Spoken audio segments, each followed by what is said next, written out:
오늘 제가 정말 중요한 얘기 하나 하려고 합니다. 제 친구 부부가 작년에 은퇴를 했어요. 그런데 얼마 전에 저를 만나더니 이런 말을 하더라고요. 야, 은퇴하고 보니까 월 300만 원하고 목돈 2억. 이게 없으면 정말 큰일 나겠더라. 저는 처음에 좀 과장 아닌가 싶었습니다. 그런데 제가 주변 어르신들 얘기도 듣고 또 제가 직접 겪어보니까 이게 과장이 아니더라고요. 여러분, 혹시 은퇴하시고 나서 월 생활비가 얼마나 드는지 계산해 보셨어요? 그리고 목돈은 얼마나 있으면 안심하고 사실 수 있을까요? 오늘 제가 65세 어르신의 입장에서 실제 경험을 바탕으로 왜 월 300만 원하고 목돈 2억이 필요한지 그 진짜 이유를 5가지 말씀드리겠습니다. 여러분 영상 시작하기 전에 구독하고 좋아요 한 번만 눌러주세요. 그리고 알림 설정까지 해주시면 이런 유익한 정보들을 가장 먼저 받아보실 수 있습니다. 정말 감사합니다. 자, 그럼 시작해볼까요? 첫 번째 이유부터 말씀드리겠습니다. 바로 의료비인데요. 이게 여러분 생각하시는 것보다 훨씬 더 무서운 괴물입니다. 제가 작년에 우연히 무릎에서 이상한 소리가 나고 통증이 있어서 검사를 받았는데 무릎 관절에 문제가 있다는 걸 알았어요. 의사 선생님이 그러시더라고요. 지금 치료 안 하시면 나중에 인공관절 수술하셔야 합니다. 그래서 제가 물었죠. 그거 비용이 얼마나 되나요? 한쪽 무릎에 800만 원에서 1000만 원 정도 든답니다. 양쪽 다 하면 거의 2천만 원 가까이 나가는 거예요. 그것도 입원비, 재활치료비 다 합치면 말이죠. 우리 동네 경로당에 나오시는 박 할머니 이야기를 해드릴게요. 그분이 작년에 척추협착증으로 수술을 하셨는데 건강보험 적용받고도 본인 부담금이 무려 600만 원 넘게 나왔답니다. 게다가 수술 후 3개월 동안 요양병원에 계셨는데 그 비용이 한 달에 200만 원씩 들어갔어요. 3개월이면 600만 원이죠.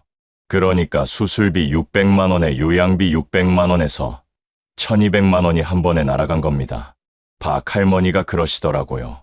내가 목돈 좀 있어서 망정이지. 없었으면 자식들한테 손 벌려야 했을 거야. 근데 여러분, 이게 끝이 아닙니다.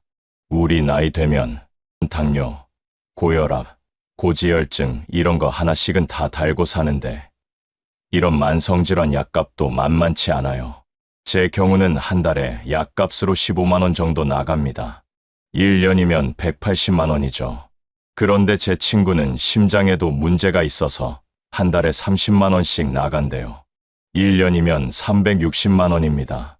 이게 죽을 때까지 계속 들어가는 돈이에요. 더 무서운 건 치매나 중풍 같은 거 걸리면 어떻게 되느냐는 겁니다. 우리 아파트 위층에 사시는 어르신이 3년 전에 중풍으로 쓰러지셨어요. 지금도 요양원에 계시는데 한 달에 250만 원씩 든답니다. 1년이면 3천만 원이에요. 3년 동안 벌써 9천만 원이 들어간 거죠. 그 집 아드님이 저한테 하소연하시더라고요. 아버지 모시는 게 당연한 건데 솔직히 경제적으로 너무 힘듭니다. 이런 모습 보면서 저는 느꼈어요. 아, 내가 자식한테 짐이 되면 안 되겠구나. 내 의료비는 내가 해결할 수 있어야겠구나. 그래서 목돈 2억 중에서 최소한 5천만 원에서 7천만 원 정도는 의료비 예비비로 잡아놔야 합니다. 그리고 매달 300만 원 중에서도 30만 원에서 50만 원 정도는 의료비로 따로 빼놔야 해요. 이게 현실입니다. 두 번째 이유는 주거 문제입니다. 여러분, 우리가 지금 살고 있는 집이 20년, 30년 후에도 그대로 살 수 있는 집일까요? 저는 아파트에 사는데 우리 아파트가 지은 지 벌써 25년 됐어요. 엘리베이터가 자주 고장나고 배관도 낡아서 물이 새고 외벽 타일도 떨어지고 난리입니다. 관리비 고지서 보면 특별수선 충당금이라고 매달 몇만 원씩 나가는데 그걸로는 터무니없이 부족하답니다. 대규모 수선하려면 몇 천만 원씩 들어간대요. 더 큰 문제는 우리 몸이 늙어간다는 겁니다. 제가 지금 사는 아파트는 3층인데 요즘은 계단 오르내리는 게 예전 같지 않아요. 무릎도 아프고 숨도 차고 말이죠. 그래서 요즘 진지하게 1층으로 이사를 고민하고 있습니다. 그런데 같은 평수의 1층 아파트가 지금 사는 3층보다 3천만 원에서 5천만 원 정도 더 비싸요. 엘리베이터 있는 새 아파트로 가려면 차액이 1억 가까이 납니다. 제 친구 중에 한 분은 아예 실버타운 가는 걸 알아보고 계세요. 요즘 괜찮은 실버타운은 입주금이 2억에서 3억 정도 하고 거기에 월 관리비가 100만 원에서 150만 원 정도 든답니다.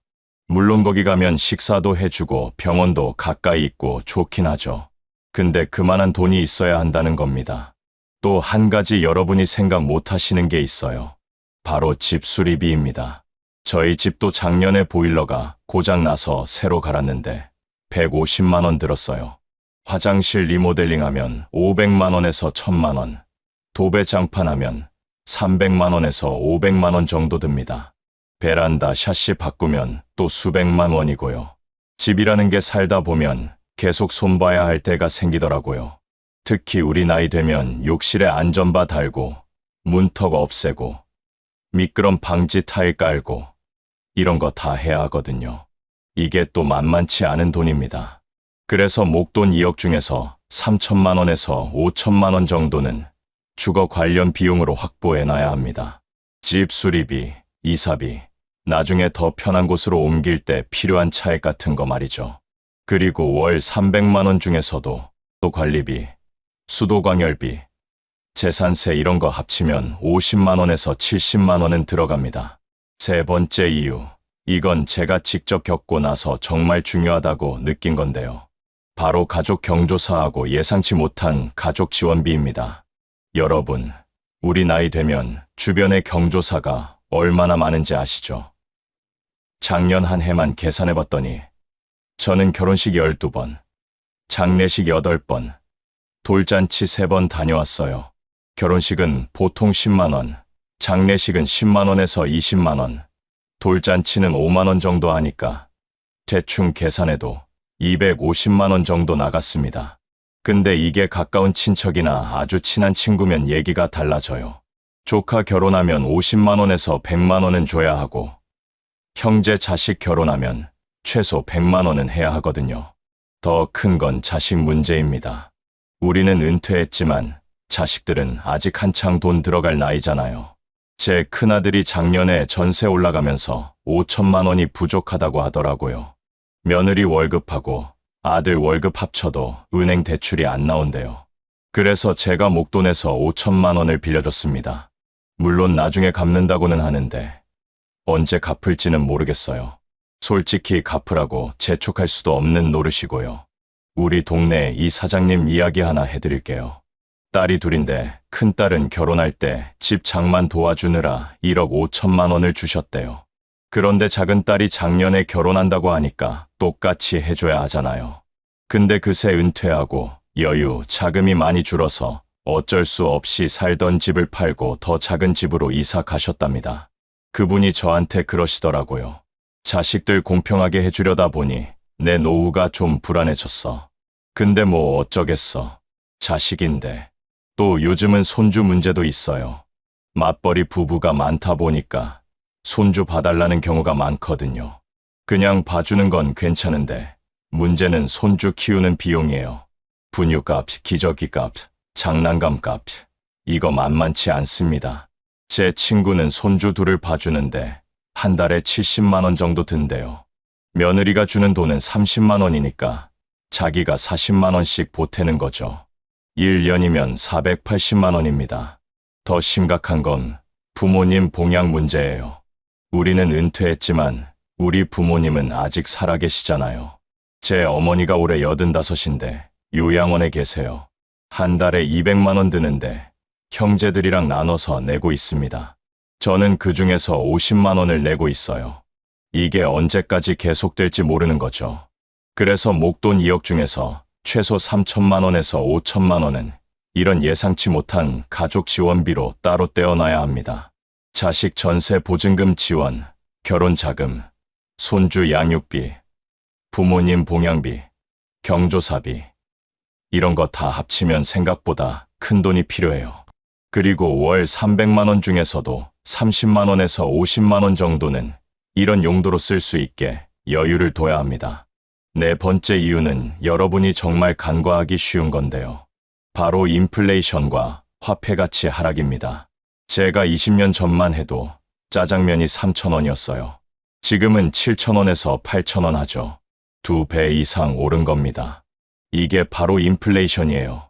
우리가 지금 생각하는 300만 원의 가치가 10년 후, 20년 후에는 완전히 달라진다는 겁니다. 제가 계산을 한번 해봤어요. 연평균 물가 상승률을 3%로 잡으면 10년 후에는 지금의 300만 원이 실질 구매력으로 따지면 223만 원 정도밖에 안 됩니다. 20년 후에는 166만 원 정도 되고요. 그러니까 지금 월 300만 원으로 생활하는데 딱 맞는다고 하더라도 10년 후에는 부족해지고 20년 후에는 턱없이 모자라게 된다는 얘기예요. 우리 경로당에 나오시는 최할아버지가 재미있는 얘기를 하셨어요. 내가 젊었을 때는 월급 20만 원 받으면 한 달 살기 참 좋았는데 지금 20만 원 가지고 뭘 하겠어. 밥값도 안 나오지. 바로 그겁니다. 지금의 300만 원이 미래에는 그때의 20만 원처럼 될 수 있다는 거죠. 그래서 목돈이 필요한 겁니다. 그 2억을 그냥 놀리는 게 아니라 안전하게 굴려야 해요. 요즘 국채나 회사채 금리가 연 4% 정도 되는데 2억을 투자하면 1년에 800만 원의 이자가 생깁니다. 한 달로 따지면 67만 원 정도 되죠. 이 돈으로 물가상승분을 어느 정도 커버할 수 있는 겁니다. 제 친구는 더 똑똑하게 하더라고요.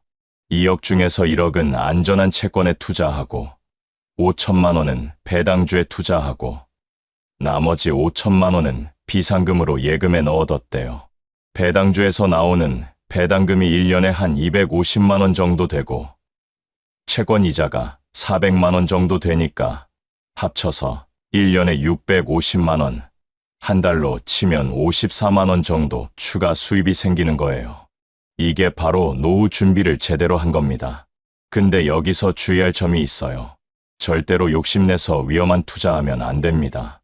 제 지인 중에 한 분이 작년에 코인 투자한다고 5천만 원 넣었다가 3천만 원으로 줄어든 경우가 있어요.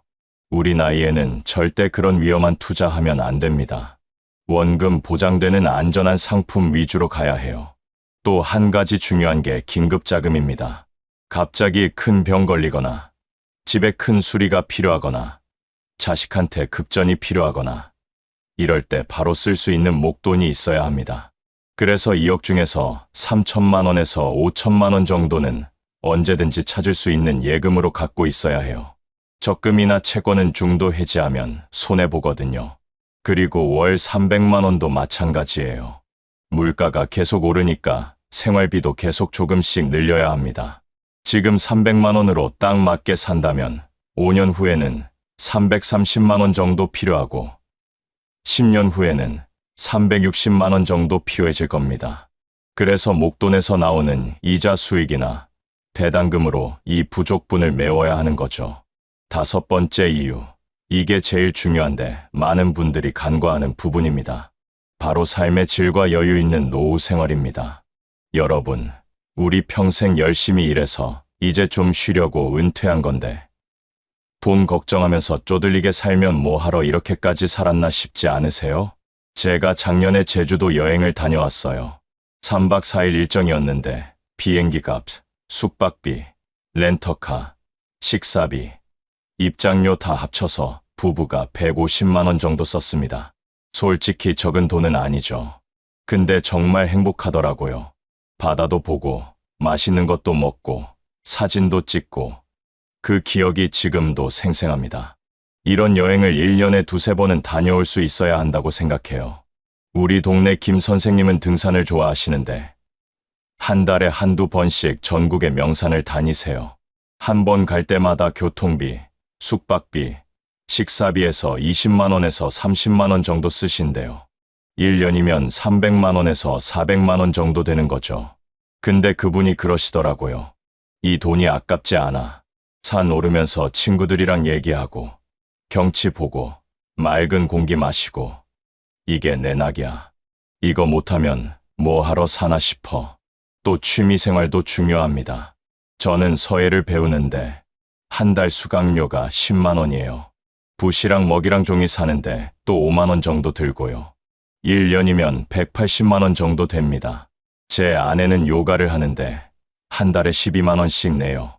1년이면 144만 원이고요.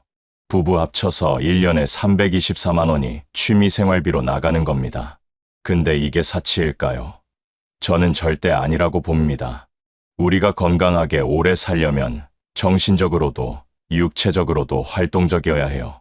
그냥 집에만 있으면 금방 늙습니다. 치매도 빨리 오고요. 취미생활하면서 새로운 사람도 만나고 배우는 즐거움도 느끼고 이게 우리 노년의 삶의 질을 결정합니다. 제 친구 중에 한 분은 요리 강습을 다니세요. 한 달에 20만 원씩 내는데 거기서 배운 요리로 가족들 초대해서 대접하는 게 그분의 가장 큰 기쁨이래요. 또 다른 친구는 사진 동호회 활동을 하는데 카메라 장비 사고 출사 다니고 하는데 1년에 500만 원 정도 쓴대요. 근데 그분이 그러더라고요.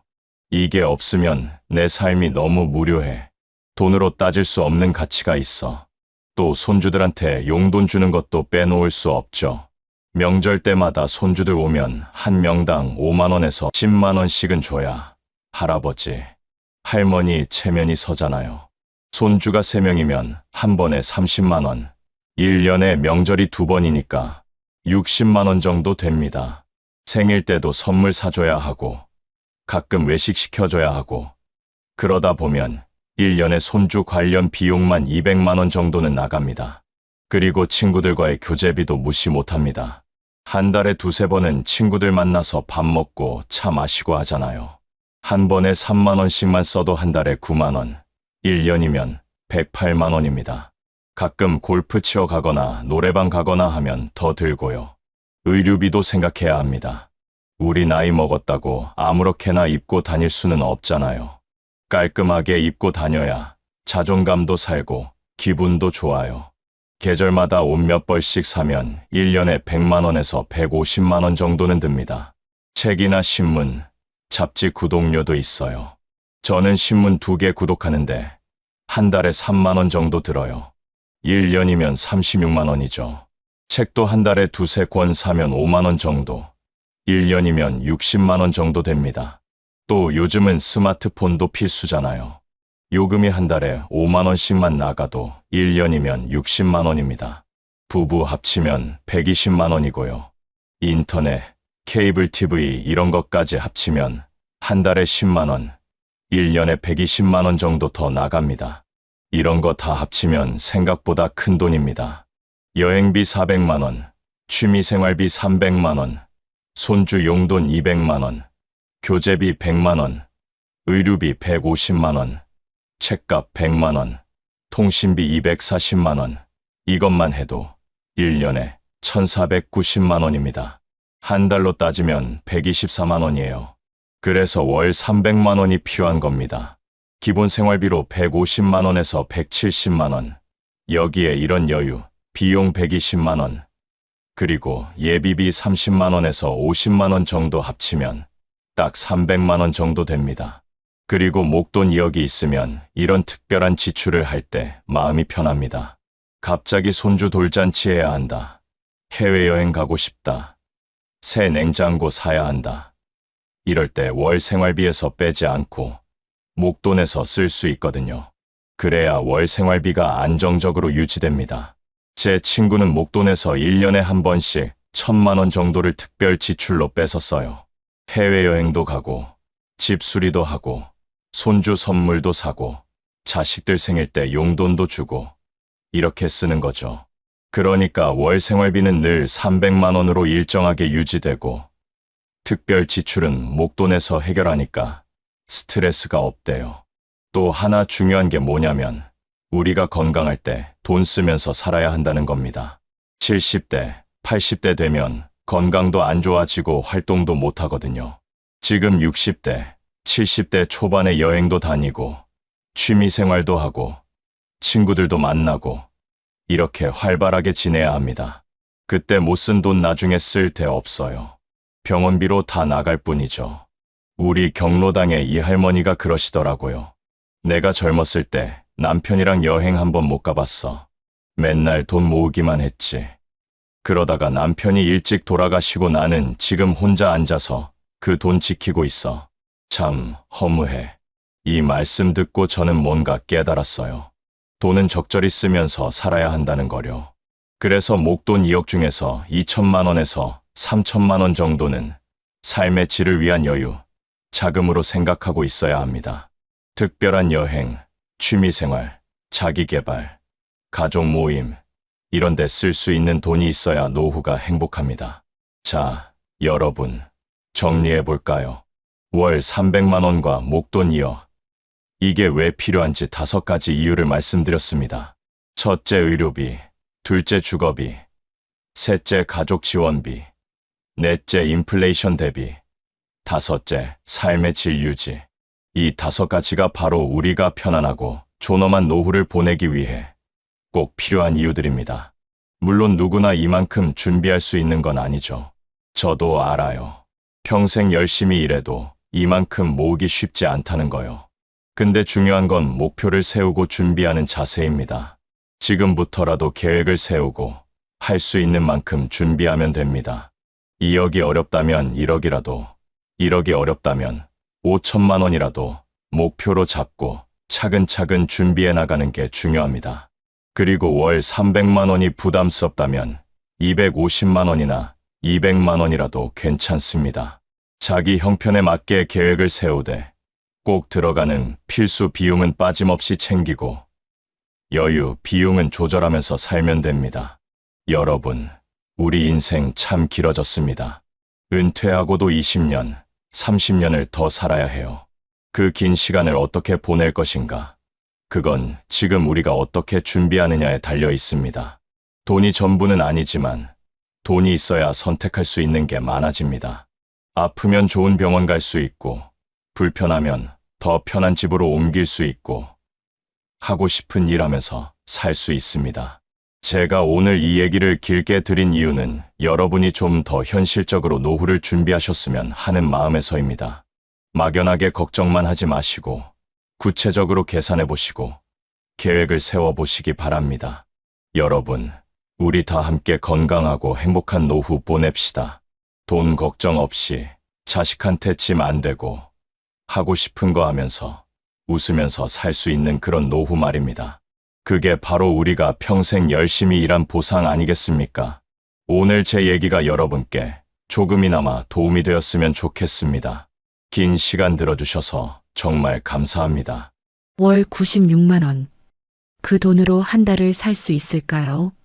아니, 더 정확하게 물어볼게요. 월세 내고, 공과금 내고, 약값 내고 나서 남은 돈 55만 원으로 하루하루를 버틸 수 있을까요? 오늘 제가 들려드릴 이야기는 먼 나라 이야기가 아닙니다. 지금 이 순간 서울 외곽 어딘가의 반지하 계단 아래에서 실제로 살아가고 있는 67살 남자의 이야기입니다. 그분 이름은 이상국 씨. 아내도 자식도 통장 잔고도 없이 오직 연금 96만 원 하나만으로 하루를 살아내고 있는 분입니다. 이 이야기를 끝까지 들어주셨으면 합니다.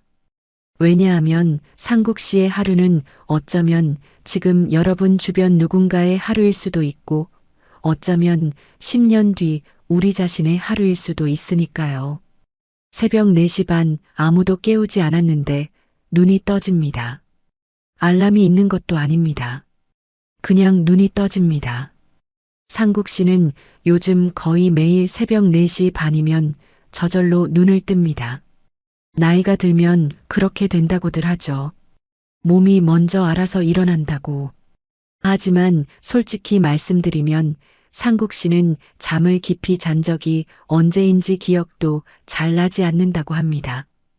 그냥 눈을 감았다가 뜨는 것과 진짜로 자는 것의 경계가 점점 흐릿해졌다고요. 눈을 뜨면 제일 먼저 천장이 보입니다.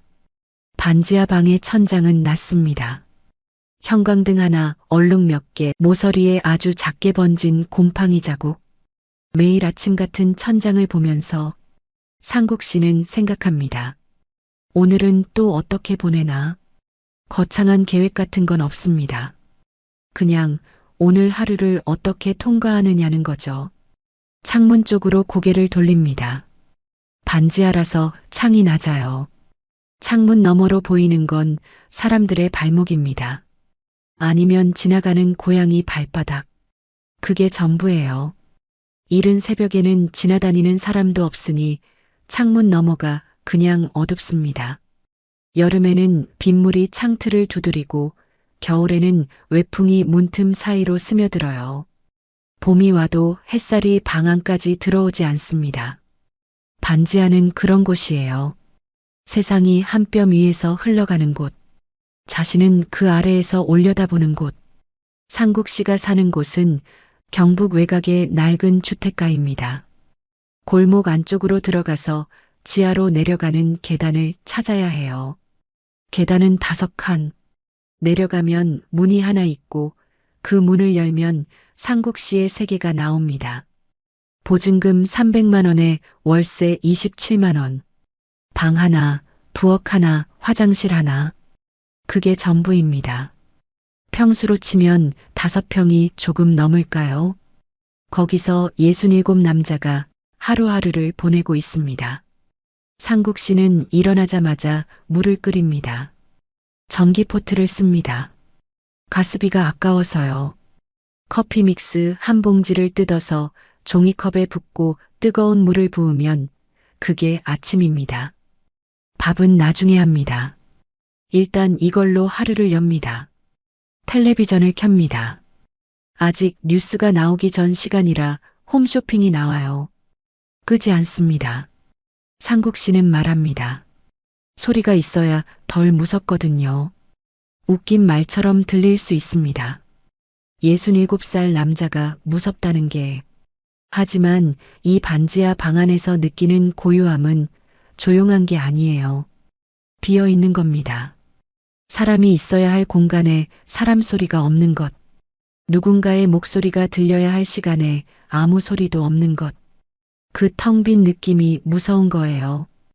홈쇼핑 진행자가 쉬지 않고 떠들어대는 소리가 상국 씨한테는 일종의 방어막 같은 겁니다. 적어도 그 소리가 들리는 동안만큼은 완전히 혼자인 것 같지 않으니까요. 커피를 홀짝이면서 창밖을 봅니다. 이 시간대엔 아직 발목도 보이지 않아요. 그냥 어두운 보도블록만 창문 가득합니다. 동네 고양이 한 마리가 가끔 창문 앞을 지나가는데 그게 그 시간 상국 씨한테는 꽤 반가운 일입니다. 수입이 하나입니다. 국민연금, 기초연금 합해서 매달 96만 원. 그게 전부예요. 여기서 월세 27만 원을 냅니다. 관리비 3만 원을 냅니다. 전기세, 가스비, 수도세, 핸드폰 요금을 다 합치면 고정 지출이 벌써 40만 원을 훌쩍 넘습니다. 그러고 나면 남는 돈이 55만 원 남짓. 한 달을 55만 원으로 살아야 합니다. 하루로 나누면 18,000원, 여기서 식비, 약값, 교통비, 혹시라도 옷이나 생필품이 필요하면 그것까지 다 해결해야 해요. 55만 원으로요. 장을 자주 보지 못합니다. 대형마트는 생각도 못해요. 버스 타고 가서 카트에 가득 담아오는 그림, 상국 씨한테는 딴 세상 이야기입니다. 집 앞 골목 끝에 작은 슈퍼마켓이 하나 있는데 거기서 살림을 합니다. 일주일치 장을 보면 이렇습니다. 계란 한 판에 7,000원, 두부 하나에 1,500원, 라면 5개 묶음에 3,500원. 이게 일주일장의 거의 전부입니다. 거기에 쌀이 좀 있고 집에 묵은 김치가 좀 있고 된장이 좀 있으면 한 달을 버팁니다. 아침 7시가 되면 밥을 합니다. 전기밥솥이 있긴 한데 잘 쓰지 않아요. 매번 전기밥솥을 쓰면 전기세가 나오니까 한 번에 직접 밥만이 짓습니다. 쌀 3컵 정도 씻어서 냄비에 넣고 물을 맞춰 붓고 스위치를 눌려요. 국은 없는 날이 더 많습니다. 있어도 된장국이나 묵은 김치 넣어 끓인 찌개 정도예요. 혼자 먹으니까 많이 해봐야 버리게 되거든요. 딱 한 끼 먹을 만큼만, 아니 그보다 조금 더 아끼는 쪽으로 합니다. 밥 한 그릇에 반찬 하나 아니면 맨 김치. 그게 상국 씨의 아침 밥상입니다. 식탁에 앉아서 먹습니다. 이 이른 아침에는 혼자라는 게 그나마 덜 느껴지거든요. 아직 세상이 다 잠들어 있는 것 같은 시간이라서요. 9시가 되면 밖으로 나갑니다. 특별한 약속이 있는 건 아니에요. 갈 데가 정해져 있는 것도 아닙니다. 그냥 나가야 합니다. 방 안에 계속 있으면 안 된다는 걸 몸이 먼저 알아요. 숨이 막히는 것 같은 기분, 천장이 내려앉는 것 같은 기분. 그래서 어떻게든 몸을 일으켜 계단을 올라갑니다. 계단 위로 나오면 공기가 달라요. 그냥 바깥 공기인데 상국 씨한테는 그게 좀 다르게 느껴진다고 합니다. 살아있다는 느낌이 조금 납니다. 비가 오는 날에도 나가고 바람이 많이 부는 날에도 나갑니다. 그냥 문 밖으로 나가는 것만으로도 하루가 좀 달라지거든요. 상국 씨가 주로 향하는 곳은 동네 복지관입니다. 걸어서 20분 거리예요. 거기 가면 무료로 점심 한 끼를 먹을 수 있어요. 식판에 밥, 국, 반찬 두세 가지가 나옵니다. 고급스러운 건 아니지만 따뜻합니다. 그리고 무엇보다 거기엔 사람 소리가 납니다. 어르신들이 삼삼오오 모여 앉아 이야기를 나누고 직원들이 왔다 갔다 하고 가끔 웃음소리도 들립니다. 그 소리가 상국 씨한테는 참 좋습니다. 말을 많이 하지 않아도 괜찮아요. 그냥 그 소리 안에 있는 것만으로도. 복지관에서 상국 씨는 말수가 적은 편입니다. 다들 화투를 치거나 삼삼오오 모여 앉아 이야기꽃을 피우는데 상국 씨는 밥을 다 먹고 나면 구석 자리에 앉아서 신문을 읽습니다. 경제면, 사회면, 스포츠면 다 읽습니다. 다 읽고 나서 또 처음부터 읽기도 해요. 그냥 시간이 가야 하니까요. 시간을 보내는 데 있어서 신문만큼 품이 있는 도구가 없다고 상국 씨는 생각합니다. 돈도 안 들고 아무도 뭐라 하지 않고 거기 앉아서 몇 시간이고 있을 수 있으니까요. 한 번은 복지관 직원이 물어봤다고 합니다. 어르신, 가족분은 연락이 없으세요? 상국 씨가 뭐라고 대답했을 것 같으세요? 없어요. 딱 3글자였습니다. 더도 덜도 아니고 설명도 없이 그냥 없다고. 사실 상국 씨한테 가족이 아예 없는 건 아닙니다. 형제가 둘 있어요. 하나는 지방에 살고 하나는 연락이 끊긴 지 오래됐습니다. 젊을 때 사업하다가 돈 문제가 얽혔고 그게 풀리지 않은 채로 세월이 흘렀어요. 한국에서 돈 문제로 틀어진 형제 관계가 회복되는 걸 본 적 있으신가요? 상국 씨도 마찬가지였습니다. 처음엔 어떻게든 풀어보려 했는데 풀리지 않는 게 쌓이다 보니 어느 순간 그냥 없는 사람이 돼버렸어요. 결혼은 43세 했습니다. 늦은 결혼이었죠. 그 전까지는 일만 했어요. 건설 현장, 공장, 막노동까지 안 해본 일이 없었습니다. 손이 거칠어질 때까지 일했는데 모인 게 없었어요. 젊을 때 열심히 산다고 다 되는 게 아니라는 걸 상국 씨는 몸으로 배웠습니다. 43세 어렵게 만난 아내와 결혼했고 그 후 3년 동안만큼은 상국 씨 인생에서 제일 따뜻한 시간이었을 거예요. 아이는 없었지만 둘이 있었으니까요. 그런데 결혼한 지 3년 만에 아내가 세상을 떠났습니다. 병이었어요. 갑작스러웠습니다. 오래 앓은 것도 아니었는데 어느 날 갑자기 그렇게 됐어요. 그게 벌써 20년도 훨씬 전 일입니다. 46에 혼자가 된 거예요. 그 후로 지금까지 쭉 혼자입니다.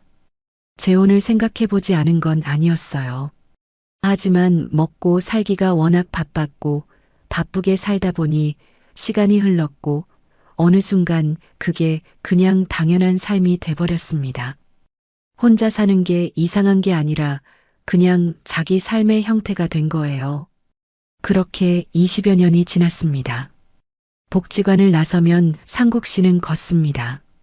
어디를 가겠다는 목표가 있는 게 아니에요. 그냥 걸어요. 동네를 한 바퀴 돌고 공원 벤치에 앉았다가 일어나고 마트 앞에서 잠깐 서서 유리창 너머 텔레비전을 보기도 합니다. 1시간, 2시간. 다리가 뻐근해질 때까지 걷다가 집으로 돌아와요. 걷는 게 무슨 즐거움이 있겠냐고 생각하실 수 있어요. 하지만 상국 씨한테 이 걷기는 단순한 운동이 아닙니다. 이게 없으면 하루가 너무 길어요. 복지관에서 돌아와서 저녁까지 그 시간을 방 안에서만 보내면 숨이 막힐 것 같다는 거예요. 그래서 걷습니다. 목적지 없이 걷는 것만으로도 시간이 가고 다리가 아파지면 집에 가고 싶어지거든요. 집에 가고 싶다는 마음이 드는 게 상국 씨한테는 작은 위안이 됩니다. 반지하 계단을 내려갈 때 상국 씨는 매번 잠깐 멈춘다고 합니다. 어두컴컴한 계단 아래를 내려다보면서 오늘도 별일 없겠지라고 생각하는 거예요. 별일 없다는 게 좋은 일이 생기길 바라는 말이 아닙니다. 그냥 무사히 이 하루가 넘어가길 바라는 거예요. 큰 기대가 없는 사람의 소원은 그런 식으로 작아집니다. 상국 씨한테 물어봤습니다. 하루 중에 어떤 시간이 제일 힘드냐고요. 오전도 아니고 저녁도 아니에요. 오후 3시에서 5시 사이 딱 그 2시간이 제일 길고 힘들다고 합니다. 텔레비전을 켜놓고 누워서 천장을 봅니다. 잠은 안 와요. 그렇다고 딱히 뭘 하고 싶은 것도 없어요. 핸드폰을 들었다 내려놓았다 합니다. 카카오톡 알림이 뜰 리가 없는데도 자꾸 들여다봅니다. 습관이에요, 그냥. 알림이 없다는 걸 알면서도 보는 거예요. 상국 씨 핸드폰 연락처에 몇 명이 있을까요? 복지관 번호, 담당 병원 번호, 집주인 번호, 그리고 모르는 번호 몇 개는 스팸 문자 보내오는 곳들이에요. 그게 전부입니다. 전화를 받는 사람보다 전화를 걸 사람이 없는 게 더 문제예요. 누군가한테 나 오늘 좀 힘들었어 하고 문자를 보낼 사람이 없다는 게, 그 2글자짜리 답장을 기다릴 상대가 없다는 게, 이 오후 2시간이 상국 씨한테는 가장 긴 시간입니다. 시계를 보면 15분밖에 안 지났는데 30분은 지난 것 같은 느낌. 그 시간을 매일 통과해야 해요. 저녁은 간단합니다. 아침에 남은 밥에 계란 하나 풀어 볶음밥을 만들거나 아니면 라면 한 봉지예요. 냄비를 들고 텔레비전 앞으로 갑니다. 식탁에 앉아서 혼자 먹으면 더 쓸쓸한 것 같아서요. 텔레비전을 보면서 먹으면 누군가랑 같이 밥 먹는 기분이 든다고 합니다. 물론 아니라는 거 압니다. 그래도 그렇게라도 하는 게 낫거든요. 저녁을 먹고 나면 상국 씨한테 작은 의식이 하나 있습니다. 따뜻한 물 한 컵을 마시는 거예요. 아내가 살아있을 때 늘 하던 말이 있었거든요. 밥 먹고 나서 따뜻한 물 마셔야 소화가 돼.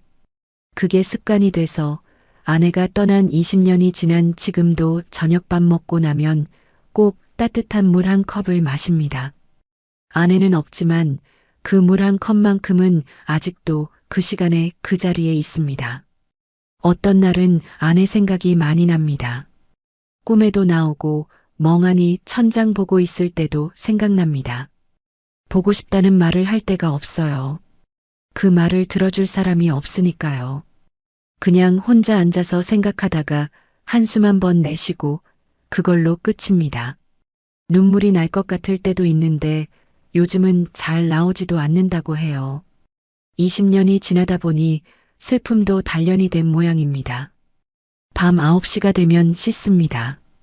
반지하 화장실은 환기가 잘 안 돼서 늘 축축해요. 겨울엔 특히 심하죠. 온수는 나오는데 수압이 약합니다. 샤워를 길게 할 수가 없어요. 수도세가 아깝기도 하고 수압이 약하면 몸 씻기도 귀찮아지거든요. 빨리 씻고 나와서 수건으로 닦습니다. 씻고 나면 약을 먹습니다. 혈압약, 당뇨약, 관절약. 3가지예요. 약봉지를 하나씩 뜯을 때 작은 소리가 납니다. 그 소리가 상국 씨한테는 하루의 마침표 같은 거라고 합니다. 이 약만 먹으면 오늘 하루가 끝나는 거예요. 잠자리에 누우면서 오늘 하루를 돌아봅니다. 오늘 내가 말을 몇 마디나 했나? 복지관 직원한테 잘 먹었습니다. 슈퍼 아저씨한테 이거 얼마예요? 그게 다예요. 어떤 날은 그것도 없습니다. 아무하고도 한마디도 안 한 날이 있어요. 그런 날은 목이 이상한 것 같다고 합니다. 말을 너무 안 했더니 목소리가 잠긴 것 같은 느낌. 자기 목소리가 낯선 느낌. 상국 씨가 정말 무섭다는 게 뭔지 아시나요? 고독사냐고요? 물론 그게 무섭긴 합니다. 하지만 그것보다 더 무서운 게 있다고 해요. 아파서 병원도 못 가고 누군가를 부를 수도 없고 그냥 혼자 방에 누워 있는 것. 그게 더 무섭다고요. 2년 전 겨울에 실제로 그런 일이 있었습니다. 독감에 걸렸어요. 열이 39도가 넘었는데 병원에 갈 힘이 없었습니다. 일어서면 어지럽고 걷다가 쓰러질 것 같은 느낌. 약을 사러 나가려 해도 문을 열고 계단을 올라가는 게 불가능했어요. 핸드폰이 있었는데 부를 사람이 없었습니다. 전화할 곳이 없었어요. 119를 부르기엔 독감이라서 너무 거창한 것 같고 그렇다고 혼자 어떻게 할 수도 없고 사흘을 그렇게 버텼습니다. 물을 마시고 누워서 버텼어요. 먹은 것도 없고 아무것도 없이 그냥 버텼습니다. 사흘째 되던 날 열이 내렸을 때 처음 든 생각이 살았다였대요. 살았다는 게 기쁜 감정이 아니었습니다. 그냥 안도였어요. 아, 이번엔 넘겼구나. 이번에는 그냥 지나가는구나. 그 이야기를 들으면서 생각했습니다. 만약 그 사흘 동안 열이 더 올라갔다면, 만약 더 심각한 상황이 됐다면, 과연 누가 알았을까요? 언제 알았을까요? 이 나라에 상국 씨 같은 분이 몇 명이나 계실까요? 통계를 이야기하겠습니다. 하지만 이 숫자는 숫자가 아닙니다. 각각의 숫자 뒤에는 상국 씨 같은 사람이 있습니다. 2023년 기준으로 전국 독거노인 수는 200만 명을 훌쩍 넘겼습니다. 200만 명. 그중 상당수가 월 80만 원 미만의 소득으로 살아가고 있어요. 2026년 현재 기초연금 최대 수령액은 월 34만 원 수준입니다. 국민연금까지 합쳐도 100만 원이 안 되는 분들이 수두룩합니다. 상국 씨는 그나마 국민연금, 기초연금 96만 원을 받으니까 그 중에서 형편이 조금이나마 나은 편에 속할 수도 있어요. 기초연금만 받는 분들은 어떻게 사시는 걸까요? 고독사 통계도 있습니다. 매년 3,000명 이상의 노인이 아무도 모르는 사이에 혼자 숨을 거둡니다. 발견되기까지 며칠이 걸리는 경우도 있고 몇 주가 지나서 이웃이 냄새로 알게 되는 경우도 있습니다. 뉴스에서 잠깐 나오고 사라지지만 그 숫자 하나하나 뒤에 이름이 있었고 그 이름 뒤에 살아온 세월이 있었습니다. 평생 일하고 누군가를 사랑하고 무언가를 꿈꿨던 사람이요. 왜 이렇게 됐을까요? 상국 씨도 젊을 때는 열심히 일했습니다. 건설 현장에서, 공장에서, 막노동 현장에서 손이 거칠어질 때까지 일했어요. 그런데 그 노동이 노후를 보장해주지 않았습니다. 비정규직, 일용직, 자영업 실패, 국민연금에 꾸준히 가입할 수 없는 환경에서 일한 세대가 지금 노인이 됐습니다. 이건 개인의 실패가 아니에요. 시스템의 문제입니다. 마지막으로 상국 씨한테 물었습니다. 지금 제일 원하는 게 뭐냐고요. 대단한 걸 말하지 않았어요. 여행을 가고 싶다거나 돈이 더 생겼으면 좋겠다거나 그런 말이 아니었습니다. 봄에 창문 너머로 햇살이 좀 들어왔으면 좋겠어요. 반지하라서 잘 안 들어오거든요. 그 말이 오래 마음에 남습니다. 햇살 한 줌. 그게 바라는 전부입니다.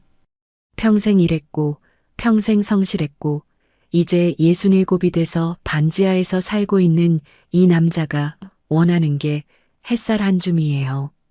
우리는 종종 노후를 준비해야 한다고 말합니다. 연금 계산하고, 적금 들고, 부동산 생각하고. 하지만 상국 씨 세대는 그걸 준비할 여유가 없이 살았던 분들이 많습니다.